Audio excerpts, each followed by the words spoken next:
سورہ کہف جس کی بڑی فضیلت بھی آئی ہے، جیسے کہ میں نے بتایا آپ کو. سورہ کہف جو ہے یہ کب نازل ہوئی تھی اس کی چھوٹی سی بات میں آپ کو بتا دوں. اس میں اصحاب کہف کا ذکر آیا ہے. اصحاب کہف کون ہیں؟ یہ چند نوجوان تھے جو اپنا ایمان بچا کر بادشاہ سے ایک غار میں پناہ لینے کے لیے نکل گئے تھے. ان کا معاملہ کیا ہوا تھا آپ کو تھوڑی سی تفصیلات میں عرض کروں اور اس کے بعد یہ سورہ کا شان نزول میں آپ کو میں بتاؤں. ہوا یوں تھا کہ دقیانوس نام کا ایک بادشاہ عیسیٰ علیہ السلام کی امت ہی میں، عیسیٰ علیہ السلام کے آسمانوں پر اٹھا لیے جانے کے کئی سالوں کے بعد ایک دقیانوس نام کا بادشاہ آیا، اور وہ بہت ہی ظالم تھا اور وہ بت پرستی میں مشغول ہو گیا. دین عیسائیت سے منحرف ہو کر کے لوگوں کو الگ پوجا پاٹ میں مصروف کر دیا. تو جو لوگ اس کے دباؤ میں آ کر کے اس کا کہا مان رہے تھے، ایک نئے دین کو رائج کر رہا تھا، اسی کے درباریوں میں کچھ نوجوان تھے. ان کی تعداد کا صحیح علم اللہ ہی کو ہے. بعض نے 7 بتایا ہے، بعض نے 8 بتایا ہے. قل ربی اعلم بعدتہم وما یعلمہم الا قلیل. اللہ فرماتا ہے اے محبوب آپ فرما دیں کہ میرا رب ہی ان کی صحیح تعداد کو جانتا ہے. وہ کتنے تھے؟ 7 نوجوان یا 8 نوجوان. یہ بادشاہ کے درباریوں میں سے تھے، بعض نے کہا ہے کہ سپاہیوں میں سے تھے. وہ ایمان والے تھے، ایمان والے تھے اور اللہ پر یقین رکھتے تھے، آخرت پر یقین رکھتے تھے. وہ شرک اور بت پرستی میں ہرگز نہیں ملوث تھے، لیکن وہ اگر اپنا ایمان ظاہر کرتے تو بادشاہ انہیں قتل کر دیتا. بادشاہ نے بہت ظلم کیا تھا. جس کے اندر بھی ایمان کا تھوڑا سا بھی شائبہ اس کو ہوا، اس کے ساتھ اس نے بہت سخت ترین سلوک کیا. یا تو پھانسی پر چڑھایا گیا یا پھر اسے جلا دیا گیا یا قتل کر دیا گیا. تو یہ نوجوانوں نے اپنا ایمان چھپائے رکھا، لیکن کب تک چھپاتے؟ ایک بار ایسا ہوا کہ یہ آپس میں مل کر کے کچھ بات چیت کر رہے تھے. بادشاہ تک کو خبر ہو گئی کہ میرے درباریوں میں سے کچھ لوگ ایسے ہیں جو میرے دین پر قائم نہیں ہیں، وہ دین عیسائیت پر ہیں، اللہ کو ایک مانتے ہیں، عیسیٰ کو رسول مانتے ہیں.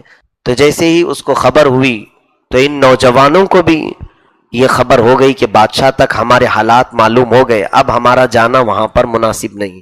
تو ان 7 نوجوانوں نے یا 8 جو بھی ہیں، ان لوگوں نے ارادہ کیا کہ ہم شہر چھوڑ کر کے نکلتے ہیں.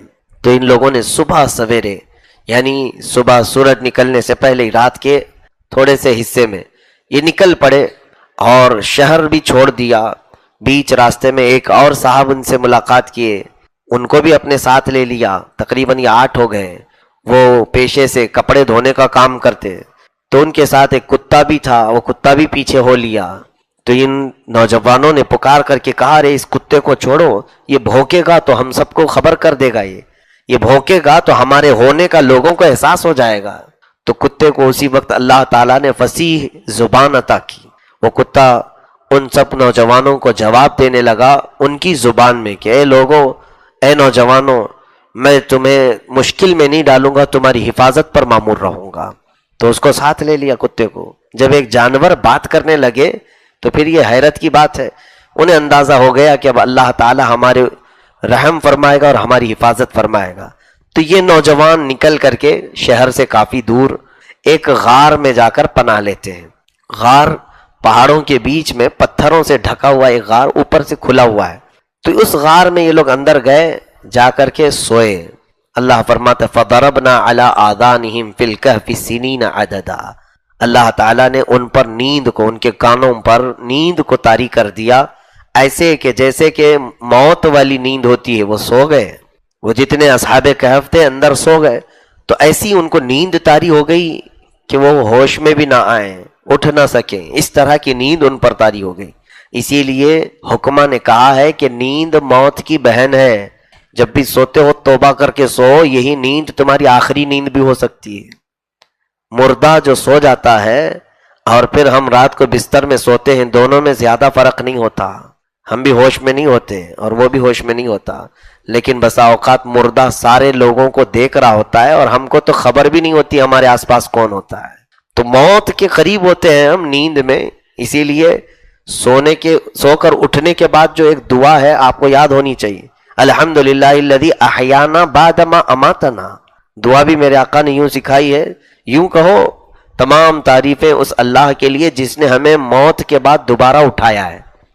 ہر دن ہم یہ پڑھتے ہیں، ہمیں موت کے بعد دوبارہ اٹھایا ہے. خیر، تو وہ اصحاب کہف سو گئے اپنے غار میں. اب بادشاہ کو، یہاں بادشاہ دقیانوس کو خبر ہو گئی کہ یہ میرے درباری، میرے جو وزیر، میرے سپاہی تھے، یہ کہاں چلے گئے.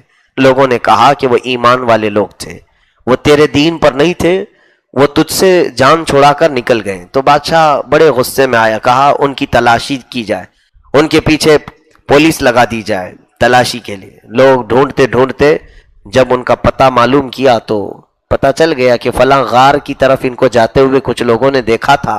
تو وہاں تک بادشاہ پہنچ گیا. جب غار کے اندر دیکھا گیا تو یہ مست نیند میں سو رہے تھے. تو بادشاہ نے آرڈر دیا کہ ان کے لیے میری طرف سے سزا یہ ہے کہ غار کا منہ بند کر دو چاروں طرف سے، کہ یہ کہیں سے نکل نہ سکے، یہی ان کی قبر بن جائے. تو مضبوط پتھروں سے اس غار کو باندھ کر کے ختم کر دیا گیا. یعنی ایسے کہ اس میں داخل ہونے کا بھی کوئی راستہ نہیں، خارج باہر نکلنے کا بھی کوئی راستہ نہیں.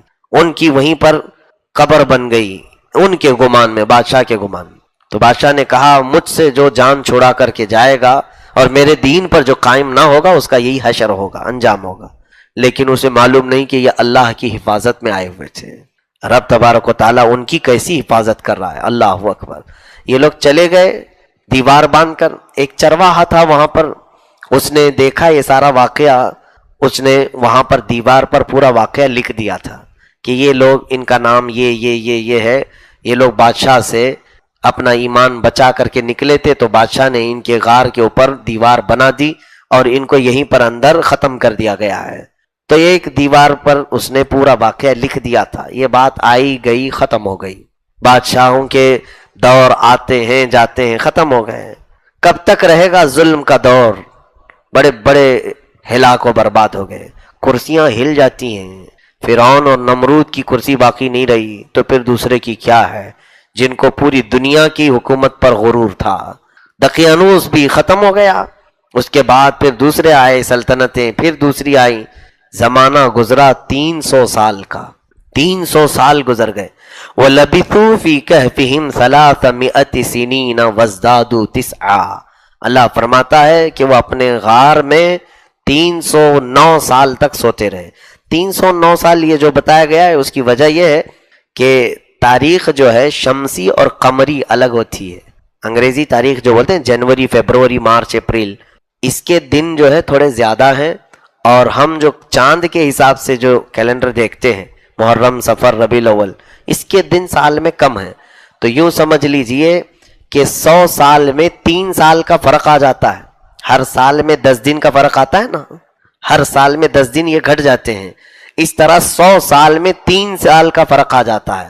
تو 300 سال میں یہ چاند کے سال 309 سال ہو گئے، اور وہ انگریزی تاریخ کے اعتبار سے 300 ہی سال تھے. بہرحال قرآن میں یہ بات آئی ہے، اس لیے میں نے عرض کیا.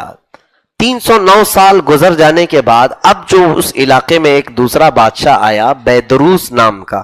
وہ اچھا بادشاہ تھا، نیک، عادل اور منصف، عبادت گزار، آخرت پر یقین رکھنے والا، ایمان والا. لیکن اس کی قوم میں بہت سارے لوگ آخرت پر انکار کر رہے تھے. نہیں، مرنے کے بعد اٹھنا نہیں ہے، جو ہے یہی ہے، دنیا ہے. تو اس نے بہت لوگوں کی اصلاح اور ہدایت کے کام کیے، سمجھائے. لوگوں کو جب تک کوئی نشانی نہیں دکھتی جلدی کوئی مانتے نہیں، ڈھیٹ قسم کے جو لوگ ہوتے ہیں. تو بادشاہ روزانہ اللہ کی بارگاہ میں یہ دعا کرتا تھا کہ اے رب ذوالجلال، کوئی نشانی بتا میری قوم کو تاکہ یہ مرنے کے بعد دوبارہ اٹھائے جانے پر ایمان لے آئیں. یہ لوگ آخرت پر ایمان نہیں رکھتے، مرنے کے بعد دوبارہ زندہ ہونے پر یہ یقین نہیں رکھتے. ایک عادل بادشاہ کی دعا بہت جلد اللہ کی بارگاہ میں قبول ہوتی ہے، ظالم کی نہیں. ظالم بادشاہ کے ہوتے ہوئے تو پورے ملک کی برکتیں اٹھا لی جاتی ہیں، جیسے ہمارے ملک میں برکت ختم ہو رہی ہے. بہرحال 309 سال کے بعد ایک دن آیا جب یہ اصحاب کہف غار میں اچانک اٹھ گئے. بلکہ اللہ فرماتا ہے وَكَذَلِكَ بَعَثْنَاهُمْ، ہم نے انہیں اٹھایا. اب آپس میں وہ لوگ جیسے اٹھے، سب کی نیند ایک ساتھ کھلی، ایک دوسرے کو سوال کرنے لگے. لِيَتَسَاءَلُوا بَيْنَهُمْ قَالَ قَائِلٌ مِّنْهُمْ كَمْ لَبِثْتُمْ. ان میں سے ایک نوجوان نے کہا ارے کتنا سوئے ہم لوگ، کچھ زیادہ تو نہیں ہو گیا. یہ سوال پوچھنے کی وجہ یہ تھی کہ ان کو جسم کے حصے تبدیل ہوتے ہوئے نظر آئے، ناخن بڑے ہوئے تھے، بال بڑے ہوئے تھے. تو کسی نے کہا قالوا لبثنا یوما او بعض یوم، ارے ہم تو صبح آئے تھے، ابھی دوپہر ہو رہی ہے، اتنا ہی سوئے ہیں ہم لوگ. تو پھر کسی کو شک ہوا ان میں سے، انہوں نے کہا قالوا ربکم اعلم بما لبثتم، چھوڑو یہ سب ڈسکس، ہمارا رب ہی بہتر جانتا ہے ہم کتنی دیر سوئے تھے، وہی سلاتا ہے وہی اٹھاتا ہے. ان میں سے کسی کو یہ چیز معلوم نہیں ہو رہی ہے کہ وہ 300 سال سوئے. اور جب رب تبارک و تعالیٰ کسی کو سلائے تو اسے ساری چیزوں سے بے نیاز کر کے سلاتا ہے، اور جب اٹھاتا ہے تو زمانے کا اندازہ بھی نہیں ہوتا ہے. اسی لیے کہا گیا نا، صالحین کو جب قبر میں رکھا جاتا ہے، پرہیزگاروں کو، نیک لوگوں کو قبر میں تم چھوڑ کر کے آئے، پھر جس دن قیامت کی سور پھونکی جائے گی اور سارے لوگوں کو اٹھایا جائے گا میدان قیامت کی طرف، تو وہ صالحین اپنی قبروں سے کپڑے جھٹکتے ہوئے اٹھیں گے اور یہ کہیں گے اتنی جلدی قیامت ہو گئی، ابھی تو ہمارے گھر والوں نے دفنایا تھا، جبکہ وہ اپنی قبروں میں ہزار ہزار سال سو چکے ہوں گے. ان پر بھی اللہ رب العزت زمانے کو سمیٹ دیتا ہے، لپیٹ دیتا ہے. وہ 50,000 سال کے برابر کا ایک دن قیامت کا ہے، لیکن سب کے لیے نہیں، بعض لوگوں کے لیے تو بہت چھوٹا دن ہوگا، جیسے دنیا کا دن تھا اتنا ہی وہ بھی ہوگا، لیکن گنہگاروں کے لیے وہ کئی ہزار سال کا، 50,000 سال کا. دنیا جب سے قائم ہوئی ہے اب تک 50,000 سال نہیں ہوئے، اور قیامت کے دن ایک ہی دن وہ 50,000 سال کا ہوگا، ایک ہی دن. وہ اللہ رب العزت کی قدرت میں ہے کہ وہ چاہے تو وقت کو سمیٹ دے اور چاہے تو چھوٹے سے وقت کو پھیلا دے. اب وہاں پر وہ لوگوں کو احساس تک نہیں تھا کہ 300 سال سوئے ہیں، پتہ بھی نہیں تھا.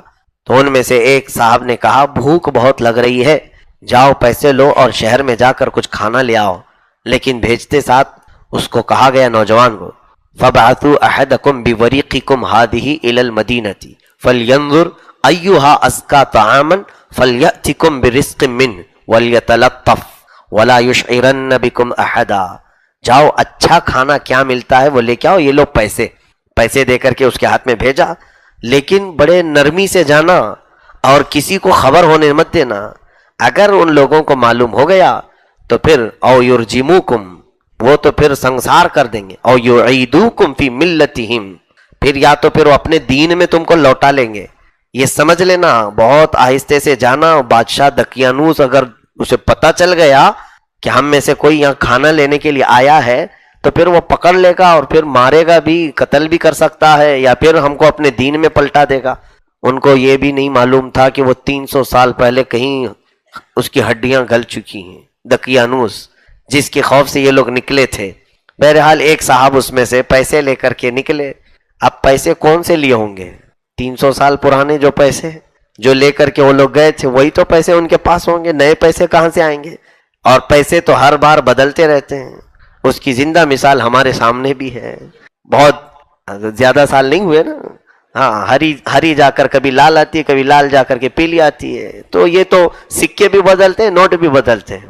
ہاں، جب حکومتیں چینج ہوتی تھیں، پہلے بادشاہ بدلا تو سکہ بدلا، اس کی تصویر آ گئی، اس کی مہر آ گئی. تو اس طرح سے 300 سال کے بعد جو پیسے لے کر کے کھانا لانے کے لیے گئے تو دکان میں جا کر کے کچھ کھانا لیا اس صاحب نے، اصحاب کہف میں سے ایک نے.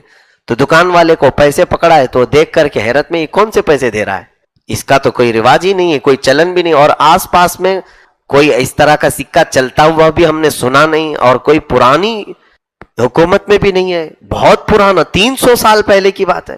300 سال پہلے کی بات تو چھوڑو، آپ ابھی 5 پیسے کا سکہ ڈھونڈ کے دکھاؤ. لیکن ہم نے دیکھا ہے بچپن میں نا، اب وہ ملتا کہاں ہے؟ اب 20-25 سال پہلے کے سکے یا نہیں مل رہے ہیں، 300 سال پہلے کے اگر کسی کے پاس آئیں تو حیرت کی بات ہے کہ نہیں. تو اس دکان والے نے شک کیا، پوچھا کہ تم کہاں سے آئے ہو؟ کہا کہیں سے نہیں، ہم تو یہاں سے نکلے تھے اور غار میں ہم سوئے ہوئے، میرے دوسرے دیگر ساتھی کھانا لینے کے لیے ان کے پاس آیا. تو اس دکان والے نے سوچا کہ اس کو کوئی غیب سے خزانہ ہاتھ میں آیا ہے، شاہی خزانہ اس کے پاس لگا ہوگا، پرانی دولت، اور اس میں سے تھوڑے تھوڑے سکے لے کر کے خریداری کے لیے آ رہا ہے. تو اس نے وہاں کھڑا کیا اس کو دکان پر، اصحاب کہف کے اس صاحب کو، اور جا کر کے پولیس کو خبر کر دیا میری دکان پر ایک ایسا شخص آیا ہے جس کے پاس بہت پرانے پیسے ہیں، بہت پرانے پیسے ہیں، اور مجھے لگتا ہے کہ اس کے ہاتھ میں کوئی شاہی خزانہ آیا ہے۔ تو پولیس آئی بادشاہ کی، اور اصحاب کہف کے جو یہ ساتھی کھانا لینے آئے تھے ان کو پکڑ لیا، لے کر کے بادشاہ کے پاس پہنچا دیے۔ کہا سچ سچ بتاؤ یہ پیسے کہاں سے آئے؟ انہوں نے کہا اللہ گواہ ہے میں نے کسی کی چوری نہیں کی، ہمارے اپنے پیسے ہیں۔ کہا یہ کہاں سے آئے؟ کہا کل تو ہم لوگ یہاں سے نکلے تھے یہی پیسے لے کر کے۔ تو سب کو شک ہونے لگا۔ پھر بادشاہ جو منصف تھا، ایمان والا تھا، اس کو علم بھی تھا بہت سارا، اس نے غور سے سنا اس صاحب کی بات، کہا پوری بات بتاؤ۔ تو اس نوجوان نے کہا آپ کی جگہ پر کوئی اور بیٹھا ہوا تھا بادشاہ سلامت، یہاں کوئی اور تھا اور وہ ہم سب کو پر زبردستی کرتا تھا اپنے دین میں لے جانے کے لیے، ہم اس سے اپنی جان بچا کر نکلے تھے۔ تو دقیانوس کی جگہ پر اب بیدروس تھا۔ یہ انصاف پسند بادشاہ تھا، لیکن تاریخ تو مٹائی نہیں جاتی، کتابوں میں سب موجود تھا۔ بیدروس کو یہ معلوم بھی تھا کہ کچھ سالوں پہلے، یعنی تقریباً کئی صدیوں پہلے، کچھ نوجوانوں پر بادشاہ نے ظلم کیا تھا اور ایک غار میں ان پر دیوار کھینچ کر کے انہیں بند کر دیا تھا۔ تاریخ میں یہ موجود تھا۔ جیسے ہی اسے یہ خبر ہوئی کہ یہ ان میں کا ایک نوجوان میرے پاس کھڑا ہے، تو اس نے کہا تم سچ کہہ رہے ہو کہ اسی غار میں سے تم آئے ہو؟ کہا ہاں بالکل، آپ میرے ساتھ چلیں، میں دوسرے ساتھیوں کو بھی آپ سے ملا دیتا ہوں۔ بادشاہ اپنے دیگر فوج کے ساتھ، سپاہیوں کے ساتھ اس غار کی طرف پہنچا۔ اب غار میں جو موجود دوسرے ساتھی تھے انہوں نے کہا یہ پکڑا گیا اور ہم سب کو بھی پکڑوا دے گا، ہم نے کہا تھا آہستہ جانا کسی کو خبر نہ ہونے پائے، پکڑا گیا۔ تو وہ لوگ خوف میں تھے۔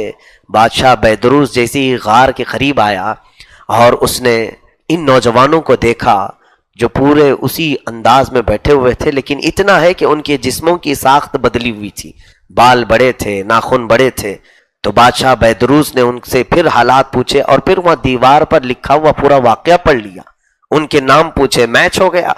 تو بادشاہ بیدروس اور اس کی پوری قوم سجدے میں گر گئے اللہ کے حضور۔ اے رب کائنات، تو قادر مطلق ہے، 300 سال بعد بھی کسی کو سوئی ہوئی ذات کو دوبارہ تو اٹھا سکتا ہے۔ تو پھر پوری قوم ایمان لائی کہ اے مولا ہم سب کے مرنے کے بعد تو کبھی بھی ہم کو دوبارہ زندہ کر سکتا ہے۔ یہ آخرت پر یقین رکھنے کے لیے یہ واقعہ پیش آیا تھا۔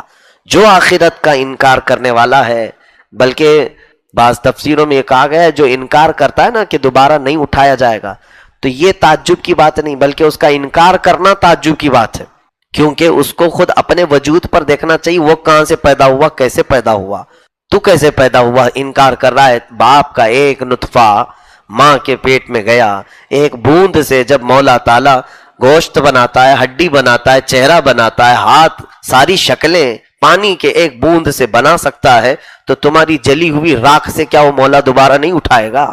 کیوں جلا دیتے ہو؟ یہی سوچ کر کے کہ جلا کر خاک کر دو اور پانی میں بہا دو، پھر کسی کو نہیں ملے گا۔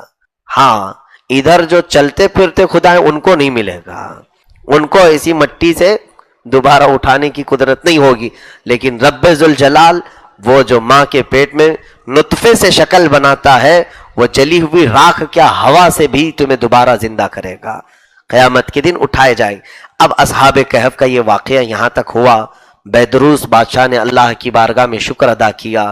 اب یہ جو 7 یا 8 نوجوان تھے ان کا ذکر اس سورے میں آیا ہے، ان کے کتے کا بھی ذکر آیا ہے، وہ کتا بھی ان کے غار میں اسی طرح تھا۔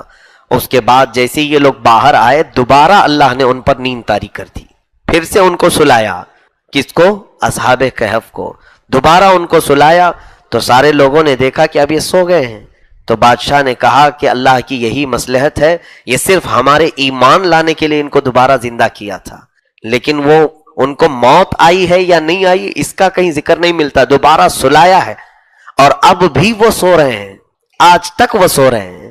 اور بعض تفسیر کی کتابوں میں لکھا گیا ہے ہر محرم کی 10ویں تاریخ عاشورہ کو وہ کروٹ بھی بدلتے ہیں، کروٹ بدلتے ہیں۔ اور ان کے انداز کیسے ہیں سونے کے؟ غار کے اندر جس طرح انداز سے وہ سو رہے ہیں، قرآن کہتا ہے وَتَرَى الشَّمْسَ إِذَا طَلَعَتْ تَزَاوَرُ عَنْ كَهْفِهِمْ ذَاتَ الْيَمِينِ وَإِذَا غَرَبَتْ تَقْرِضُهُمْ ذَاتَ الشِّمَالِ وَهُمْ فِي فَجْوَةٍ مِّنْهُ۔ اللہ فرماتا ہے سورج جب چلتا ہے ان کے اوپر سے، جب وہ غار کے اوپر آتا ہے جانے کے وقت، تو دائیں جانب تھوڑا ہٹ جاتا ہے، سورج کو اللہ تعالی ہٹا کر کے چلاتا ہے کہ ان کے اوپر تیز روشنی نہ آئے، یہ کھلے میں سو رہے ہیں۔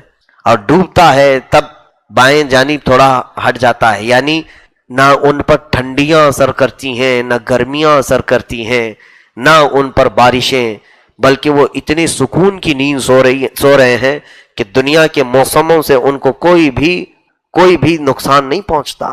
اور ان لوگوں کی حفاظت کا ذکر مولا قرآن میں فرما رہا ہے۔